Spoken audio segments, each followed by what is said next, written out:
entertain Martinez, 3 years the elder of Riddle, who is much taller and will have a 7-inch reach advantage. Martinez taking this fight on short notice. He's excited for the opportunity. Here's Bruce Buff.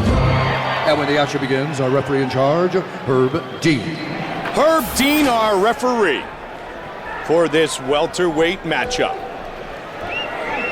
The lovely Sean Dillon, Ariani, and Brittany all here tonight inside the Mandalay Bay Event Center. Matt Riddle and Henry Martinez. And here we go. Southpaw against southpaw. Solid white trunks for Riddle. White and black trunks for Martinez, who generally, Joe, fights at 155, but takes this fight on short notice, replacing the injured George Lopez on a few weeks' notice. And when you get a chance to make your long-awaited UFC debut, you'll fight at 170 if you need to. I'll tell you what, Mike, I like the way he moves. I like that leg kick he landed. I like that right hand behind it. I've talked to my friend Tate Fletcher, who's trained with this young man. He said he is a beast. He's a wild dude, very, very tough guy, great wrestler. And even though he fights at 155, very strong and should be able to hang here at 170. And Greg Jackson, one of the finest master planners and strategists of all the coaches in MMA today, and they kind of liked the matchup of Martinez's style against Riddle's style. Martinez very skilled and technical on the ground if the fight does go there, but so far he's having solid success with his striking. Yeah, he's got a real good left leg kick, Mike, and he's landed some good punches to Matthew Riddle's face. You've seen some marks already appearing on the face of Riddle. Good technique with his striking. Riddle with that long reach advantage. He's catching Riddle as Riddle throws his shots. He's countering. He's taking advantage of the moment Riddle's done executing his techniques, he's landing his right behind them. Which is the best way to counter a man who has a reach advantage on you. Yeah. Because you can slip and then get inside. And it's not just one punch he's landing, he's throwing punches in bunches on the counter. Yeah, he's got really solid striking technique, Mike. There's no fat in his technique here. He's throwing everything correctly, hands up high, real textbook style here. Riddle, a fighter who always likes to entertain. Technically, he has improved on his striking. Well, those counters of... Again. Yeah, the counters that Henry's throwing is really making Riddle think. And when he throws those punches, he's almost anticipating the return, which makes him freeze up a bit. Which is the worst thing you can do. Yeah. Because you just stand there in the pocket. Again, there's a good example, Joe. It's almost like inevitable, you know? It's so hard to avoid. And now Riddle's getting fired up. He's like, come on. And he waved him in. Instead of snapping that jab back, you're leaving that lead arm out there and allowing Martinez to connect, and he has a little cut under the eye of Matthew Riddle. Yeah, clearly Martinez is landing the better strikes in these exchanges. But this fight is young. Yes, it is. And Riddle has the octagon experience in his favor, this being his 9th UFC fight, debut inside the octagon for Henry Martinez. Really kind of crazy that we were saying that Matthew Riddle has fought his whole career in the Ultimate Fighting Championship. From his very first professional fight. I mean, that's so unusual. A true rarity. And maybe I wouldn't even recommend that. I would say, get some fights in other organizations like Martinez has. Fight slowly, see different styles and different takes and different looks, and build yourself up. But Riddle is a tough guy. He's young. He's strong. He's got a lot of confidence, and he took the toughest route possible. Well, he was on season 7 of The Ultimate Fighter. He was a member of Rampage Jackson's team.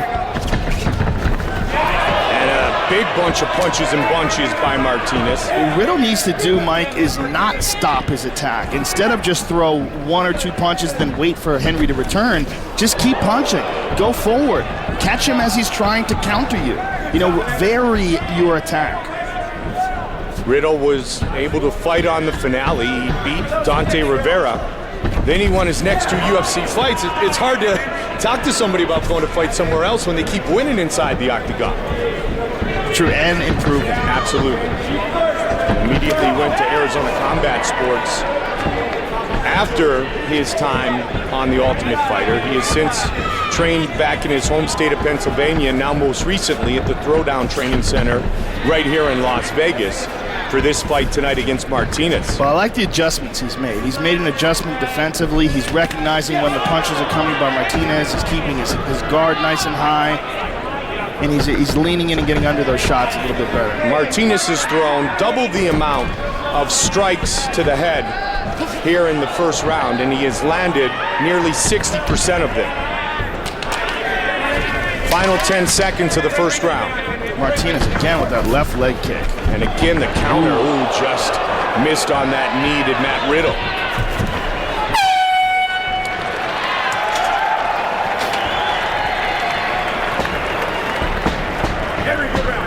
We'll start in the corner of Matt Riddle.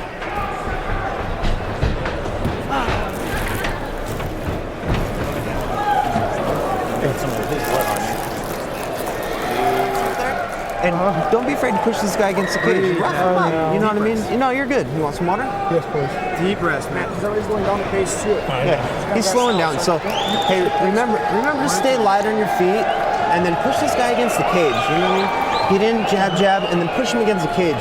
Don't let him get off on you first. You know, no, you're doing fine. Just relax. So, Riddle, move out after Listen, this round, strategically, he's going to come out and try to take you down. You didn't do too well this round, so he's going to try to come in. So be ready for your counter wrestling, okay? Yes, sir. Keep doing what you're doing. It's there, man. Have some fun. two things are there. Let's go. Let's go.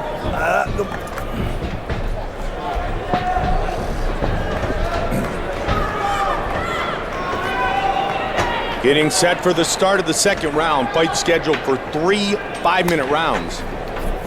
Joe Martinez is a right-handed fighter, but he's fighting southpaw very much like Matt Hughes used to do, because he's learned to wrestle with his right foot forward, and he's having great success with his striking with what is opposite of his natural stance. Well, there's a lot of great boxing trainers that actually believe that may be the best way to fight. Bruce Lee always recommended that you fight with your strong hand forward, and now actually Emmanuel Stewart, a great boxing trainer, perhaps one of the best of all time, has been suggesting that boxers start out, instead of in an orthodox stance where your power hand is the behind hand, you lead with that hand as well. Instead, Oscar De La Hoya fights that way. He fights southpaw even though he is a right-handed fighter, and because of that, he has a vicious front hand.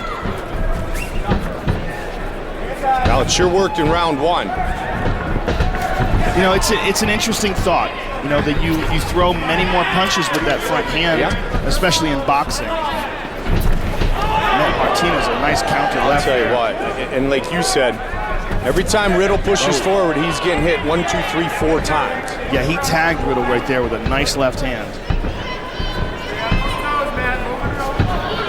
And he's responding very well to his first fight in the octagon. Seems calm and relaxed. He's got good endurance. Well, he's been around a lot of UFC fighters for a long time, being a member of Greg Jackson's team in Albuquerque, New Mexico. Carlos Condit, who fights out of Team Jackson. So Martinez is in with some of the best in the world on a daily basis. And guys more his size, Cowboy Cerrone and Leonard Garcia and Melvin Gillard. I mean, the list is very long, very distinguished. Now, the one thing we have not seen Riddle do is shoot for a takedown. And he's losing these exchanges on the feet. Like that. Just about to the midway point of this fight, and again, a big left hand lead by Martinez, and Riddle definitely took that one on the jaw.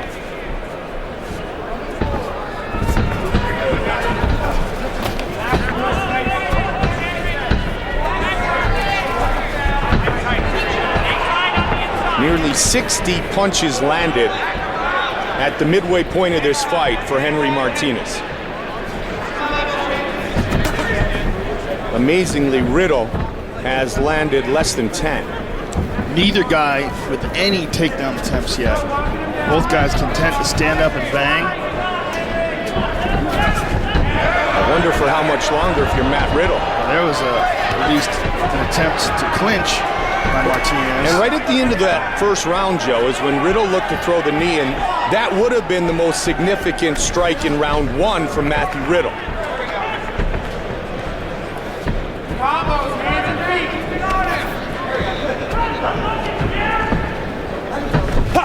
Good kick to the body by Riddle.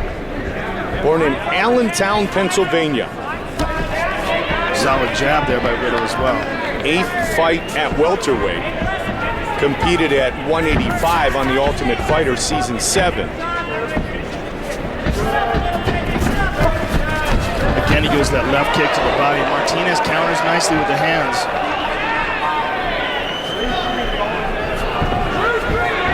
Martinez is doing a wonderful job of counter-striking, and that's an understatement. Final minute of round number 2. And there's that front leg attack. And he goes up high with it as well. And then you've got 6'1" against 5'7", plus the reach advantage is about that same 6 inches. And a big kick to the midsection of Martinez that time by Matt Riddle. Yeah, Riddle is having some success with his kicks, Mike, particularly that left kick to the body. You see the whole right side of Martinez's body is starting to redden up. And he would like to continue to do that because that keeps Martinez at distance, and Martinez isn't able to take that and come in and counter like he has when Matt Riddle's thrown the hands. Yeah, absolutely, and it's a very damaging shot. He's through it again. Riddle looking a little smoother here at the end of the round. Riddle now finding Riddle's getting fired his up range. Final seconds of the round. Front kick. Riddle fired up with the kicks. Look at Matt Riddle pouring it on. Wow. What a way to finish round 2. Wow. Look at him.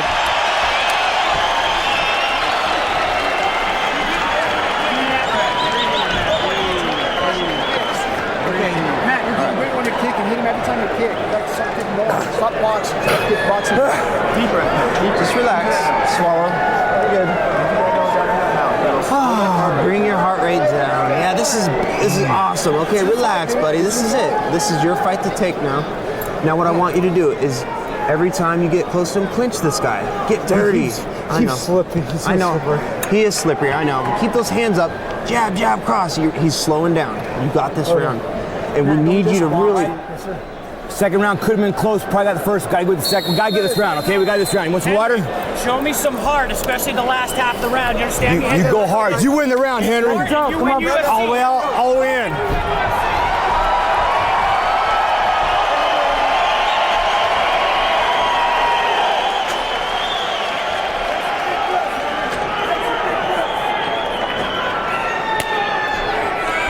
Welterweight battle. Henry Martinez, Matt Riddle. Riddle in the solid white trunks, white and black trunks. For Martinez, there's that body kick again. Third and final round, switch kick again, and he found the ribs. And Riddle went berserker mode at the end of that second round. Let's see if he continues that frantic attack here in the third. He said in his corner while we were at break that, man, he's slippery. But then again, Matt Riddle's corner said, you're starting to win the striking game, so don't worry about the takedowns, because you're starting to score like he did again right there, Joe. Well, what he started to do is mix up the punches with the kicks. And as soon as he started doing that, he had much more success, especially that left kick to the body. He threw it there again. Oh, my. It's such an advantage for a tall fighter to be able to use his legs. Stephen Thompson, who we saw earlier, land that left high kick, knockout off that front leg roundhouse kick, shows how devastating those techniques can be when incorporated by a tall fighter. Oh, big power there. That Thompson kick was a prelim earlier tonight, which Joe is referring to. Just over a minute into the third and final round, and a very close fight when you consider the way that Riddle finished round number 2.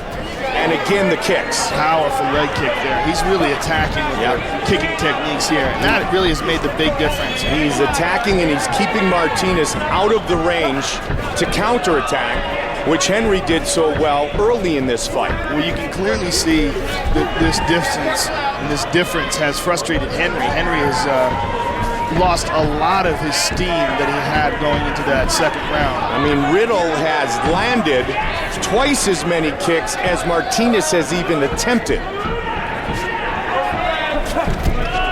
Now they clinch. Under 3. Into the body on the switch. Another nice, powerful left leg kick to the body. The left leg kick to the body has been his best strike, his most significant strike of this fight, Joe. And he's done it a half dozen times. Catches a single, full guard, rubber guard.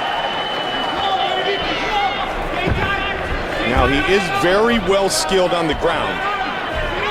A black belt in Brazilian Jiu-Jitsu is Henry Martinez. Riddle's got his back.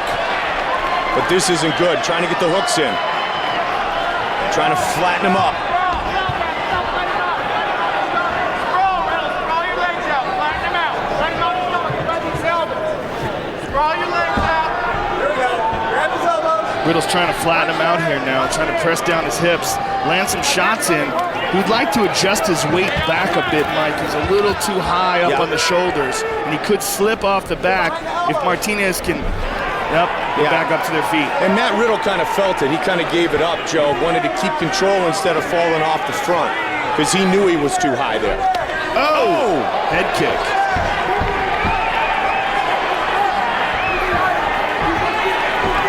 He wasn't able to stay chest to back. He felt that obviously he was slipping off Martinez and thus gave up the position. 90 seconds remain in this fight. Martinez just took a big, deep breath, Mike. You can tell that the pace of this fight and the body kicks of Matthew Riddle are really wearing on him at this point. Well, Martinez came out guns a-blazing. Mission control here.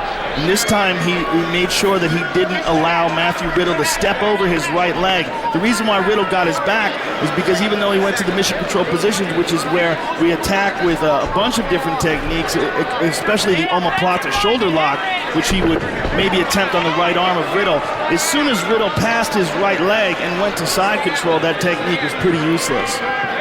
And now he's in the full guard again. Martinez, a natural 155-pound fighter, taking this fight on short notice in the welterweight division against one of the bigger welterweights in the UFC, and Matt Riddle. Yeah, I mean, win, lose, or draw, I think he had a really good showing, especially in that first round. But what I'm really impressed is that Riddle made an adjustment. He made a great adjustment, and that adjustment was to use his kicks to tighten up his defense a bit, and came out real strong in that second, and now here in the third. And right now, late in the round, Martinez unable to control the posture of Matt Riddle, and that results in some good ground and pound for the man in top position, the UFC veteran. And Riddle is in excellent shape, Mike. Yeah. I mean, here we are, a hard-fought 3-round fight in the last few seconds. He's just going off here. Not the most effective strikes, but definitely staying busy. And the crowd seems to love it. Landed over 50 strikes on the ground in the third and final round at Matt Riddle. And the move of the fight was in the second round when Matthew Riddle went into berserker mode. Just started attacking with punches and kicks and really turned the tide of this fight, Mike. With the official decision of the Martinez and Riddle fight, here is Bruce Buffer. Ladies and gentlemen, after 3 rounds, we go to the judges' scorecards for a decision. The judges scored this contest 29-28 Martinez, 29-28 Riddle, and 29-28 for the winner by split decision, Matthew Deep Waters Riddle. Riddle victorious by split decision. 2 UFC veterans who love a good old-fashioned brawl are Chris Cope and Matt Brown, and expect them to leave it all in the octagon tonight in their quest to earn the victory. Veterans of the Ultimate Fighter reality show, Chris Cope and Matt Brown have used their striking games to carve out a niche in the UFC. So don't expect them to deviate from what they do best in tonight's pivotal matchup. Winner of 2 of his last 3, California's Cope may not be the most experienced fighter in the UFC, but he makes up for it with his pinpoint accuracy and unmatched enthusiasm. But with 10 UFC bouts to his name, including battles with James Wilkes, Pete Sell, and John Howard, Brown hopes his experience will pave the way to get back on the winning track in spectacular fashion. Our tale of the tape for this welterweight fight. Matt the Immortal Brown, 3 years the elder of Chris Cope. Matt Brown will have a 4-inch reach advantage. Here is Bruce Buffer. And when the action begins, our referee in charge, Kim Winslow. Kim Winslow, our referee. Matt Brown and Chris Cope. Fight scheduled for 3 5-minute rounds. Matt the Immortal Brown in the white trunks. Red trunks for Chris Cope. Cope from season 13 of The Ultimate Fighter. He was on Brock Lesnar's team. Matt Brown, we first met on season 7 of The Ultimate Fighter as a member of Team Forrest Griffin. Very nice combination, ending with that right round kick by Brown. Brown stayed in Cincinnati, Ohio, Joe, to train for now his last 3 fights, including tonight. Since the birth of his twins, Hunter and Connor, going to Seattle for 6 or 8 weeks to train with Matt Hume. As much as he respects Matt Hume, he just couldn't stand being away from his family. So he stayed in the Queen City to get ready for his battle with Chris Cope tonight.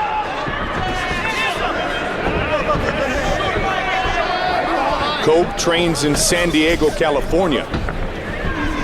They work the clinch. Good knee to the body there, Mike. Jeff Clark, the trainer of Chris Cope, said earlier, this guy has an amazing work ethic. He takes literally 1 day off after a fight. And one of his recent fights, he suffered a broken hand, and he still was in the gym after just 1 day off.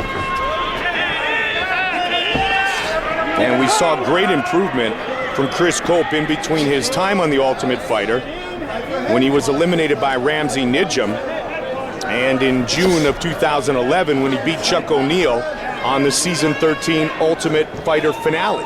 Yeah, it was really pretty dramatic, the improvement. I was very impressed, and I remember, seeing him move around inside the octagon. I'm like, clearly this is a guy who's done some work. And that's one of the greatest things about that show, is the pressure of being in the house and being with those incredible trainers and having that unique opportunity. Oh, big knee by Matt Brown.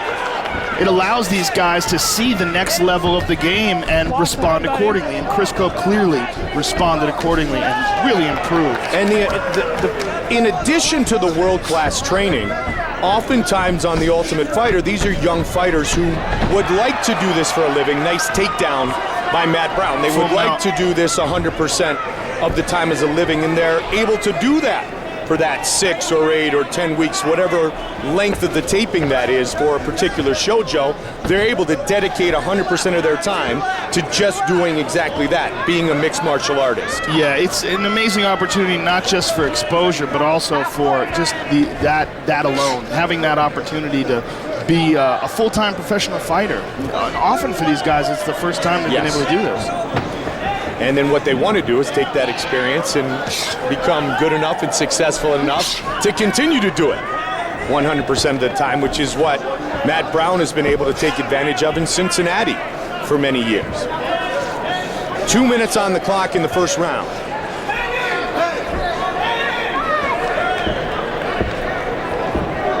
Cope leaning against Brown.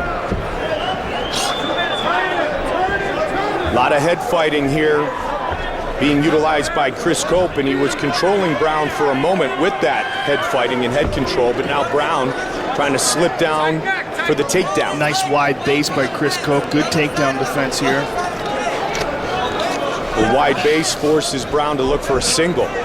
Brown's got him up in the air. Let's see if he can sweep that leg. He does. Nicely done. Right back up his Cope, but he eats a knee. Yeah, nicely done by Matt Brown, catching him with that knee.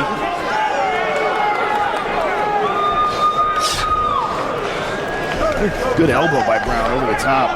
Brown is good with the clinch situations. Dirty boxing's excellent.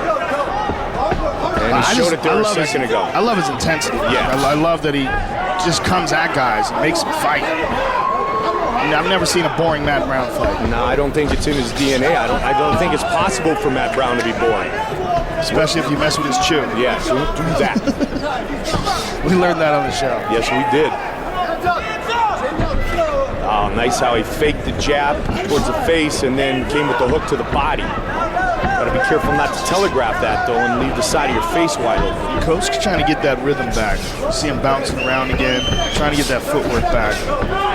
Doesn't want to stand in front of Matt Brown and get in one of those dog fights. That's Matt Brown's style. That's very nice leg kick as he caught Chris turning that corner. And I like how Matt also, he came off center with his head when he threw that leg kick. Nice leg kick there by Cope. So that answered by Chris Cope. Cope circling left. Let's see if Brown looks for another right leg kick. That was a good right hand by Matt. Yep, final seconds of the round.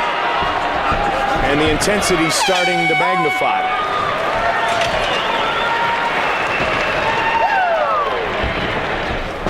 Sit down.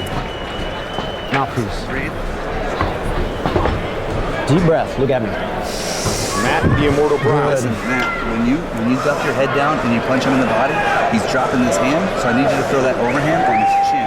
But Little it's water. kind of a straight right hand.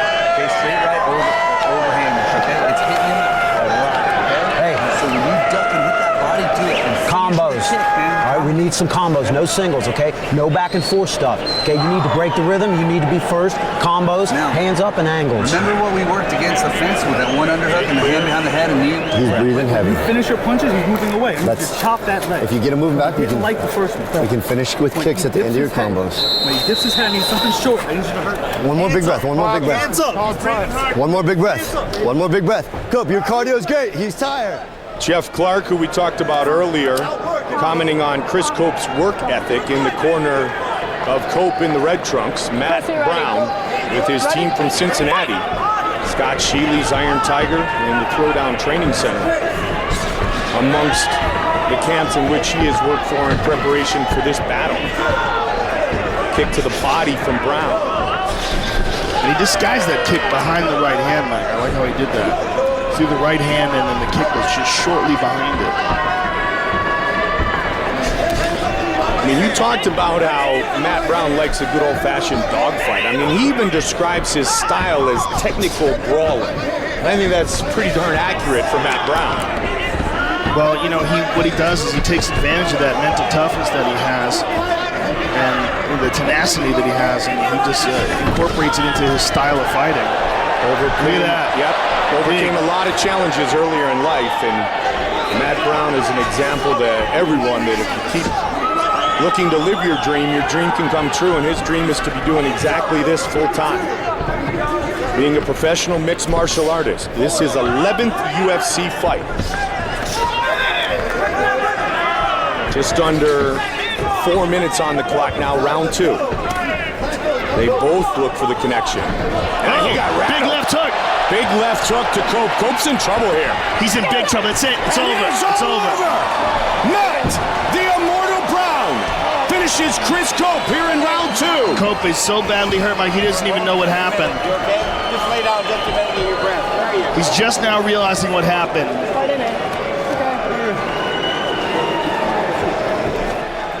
Let's take a look at it, see where the damage was. Was it the right or the left hook that followed?